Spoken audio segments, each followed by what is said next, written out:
राजधानी दिल्ली से लेकर उत्तर प्रदेश तक सब्जियों के दामों में भयंकर वृद्धि देखने को मिल रही है। कीमतों में बढ़ोतरी होलसेल मार्केट से लेकर रिटेल मार्केट तक है। टमाटर पर सबसे अधिक महंगाई की मार है। पेट्रोल डीजल के भाव में बढ़ोतरी का असर अब लोगों के रसोई पर भी नजर आ रहा है। सब्जियों की बढ़ती कीमतों पर गाजीपुर मंडी में मौजूद एक दुकानदार ने कहा, होलसेल बाजार में टमाटर अब 60 रुपये हैं। बारिश का असर टमाटर पर भी पड़ा है। टमाटर कम आ रहा है। पेट्रोल और डीजल की कीमतें भी बढ़ी हैं, जिसका असर सब्जियों के दाम पर भी नजर आ रहा। कुल मिलाकर अगर कोई सब्जी होलसेल मार्केट में 10 से 15 के बीच है तो वह रिटेल में 15 से 20 रुपये प्रति किलो मिल रही है। कर्नाटक और महाराष्ट्र में बारिश हुई है, जिस कारण प्याज और टमाटर की खेती को काफ़ी नुकसान हुआ।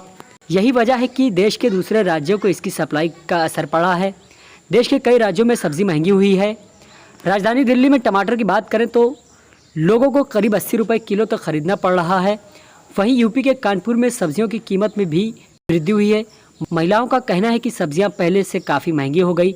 रुई, भिंडी, आलू और प्याज के दाम भी बढ़ गए हैं। दिन ब दिन महंगाई बढ़ने से आम लोग काफ़ी ज़्यादा परेशान हैं।